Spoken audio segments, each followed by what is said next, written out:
Oke, ini Bang, saya bisa melaporkan kronologi yang saya dapatkan.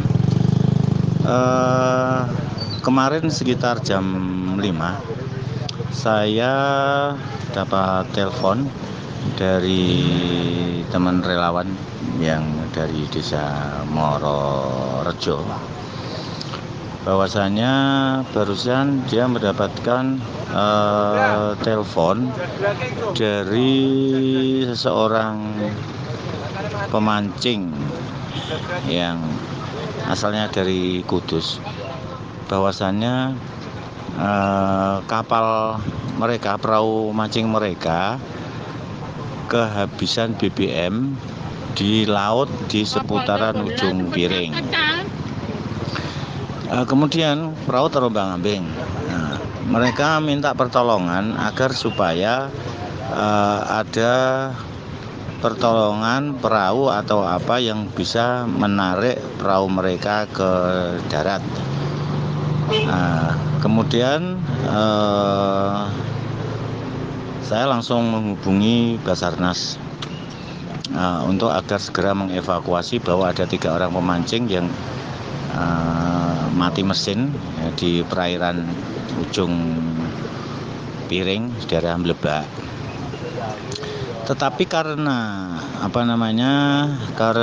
cuaca yang tidak memungkinkan dan ombak besar, maka Kapolres Basarnas tidak berani untuk melaksanakan pertolongan. Dan pada waktu itu HP si pemancing ini masih hidup untuk bisa diajak komunikasi posisi di mana. Menurut informasi di situ ada 3 orang pemancing yang terombang-ambing di laut menunggu pertolongan agar segera darat. Setelah kapal dari Basarnas tidak mampu untuk melaksanakan tugas, akhirnya ada inisiatif, ada pertolongan dari teman nelayan pakai perahu untuk menolong korban tersebut, yaitu dengan mengirimkan kapal Johnson, ya, seperti bentuk Johnson.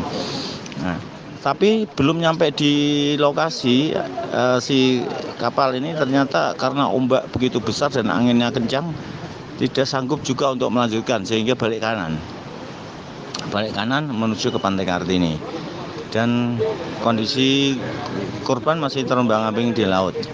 Kelihatan dari darat, dia menyalakan lampu. Dan sekitar maghrib itu lampu kelihatan sudah padam dan HP sudah tidak bisa dihubungi.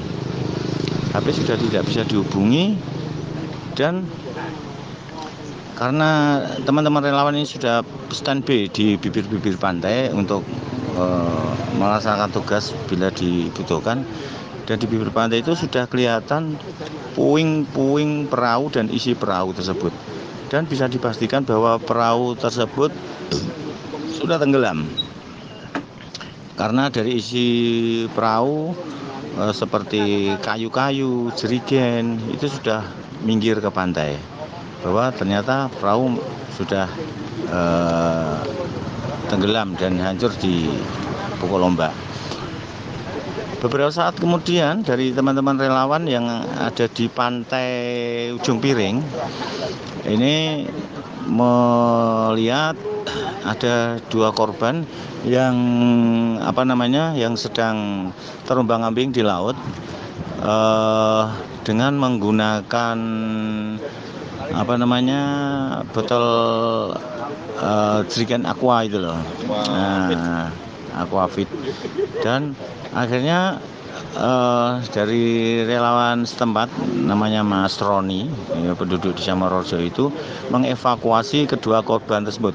Mas Roni sama Mas Yono mengevakuasi kedua korban tersebut, langsung dibawa ke darat dan segera diselamatkan. Dari keterangan kedua orang tersebut, dari pemancing itu yang namanya Mas Roji serta Mas siapa mengali aku saya tak anu nih Mas Hari Prasetyo. Dua korban yang selamat itu diberikan keterangan bahwa masih ada satu korban lagi yang belum diselamatkan atau menyelamatkan diri. Korban bernama Sony. Ketika kapal dihantam ombak dan pecah, mereka segera menjeburkan diri laut dengan mencari tempat penyelamatan. Di antaranya yaitu jerigen itu tadi, dan di dalam perahu itu hanya ada 2 pelampung. Dan 2 pelampung itu pun yang dipakai oleh Pak Roji, dan yang satunya Pak Mas Hari Prasetyo ini menyelamatkannya pakai jerigen air mineral itu. Sementara korban yang satunya yang bernama Mas Sony itu dia sebenarnya juga pakai pelampung, tapi karena posisinya pada waktu itu dia agak kurang sehat dan dia berada di dalam omah-omahan ya, di dalam perahu, sehingga kita kapal pecah dihantam ombak, dia tidak sempat untuk menyelamatkan diri, sehingga ketika 2 korban ini sudah terapung-apung di laut, dia melihat temannya juga belum kelihatan. Akhirnya dipastikan bahwasanya Sony ini sampai sekarang juga belum diketemukan. Dari informasi setempat akhirnya menyebar ke semua relawan dan semua media, sehingga sampai keluarganya pun disampaikan. Sampai saat ini saya melaporkan dari lokasi di daerah Blebak. Ini masih ada keluarga dari Mas Sony yang dari Kudus. Untuk masing-masing alamatnya, kalau Mas Sony ini warga desa Purworejo, Kecamatan Bae, Kabupaten Kudus, dan juga Mas Hari Prasetyo ini warga Dukuh Tenggeles, RT 02 RW 02, Kecamatan Mejobo, Kabupaten Kudus, dan M. Fahrozi 51 tahun penduduk desa Melati Norowito, RT 2 RW 2, Kecamatan Kota, Kabupaten Kudus. Korban yang selamat adalah Fahrul Rozi serta Mas Hari Prasetyo. Sementara korban yang belum bisa diketemukan saat ini adalah Mas Sony. Dan saat ini anak, istri, dan kerabatnya masih berada di TKP. Sementara dari relawan, dari Basarnas, BPBD, KRC, dan kemudian dari Lindu-WC Rescue, JRC, dan masih banyak lagi dari relawan saat ini masih mengadakan penyisiran dan pencarian, baik penyisiran melalui laut ataupun penyisiran melalui pantai atau melalui darat. Info terakhir sekarang korban masih belum bisa diketemukan. Info selanjutnya nanti bisa ditanyakan.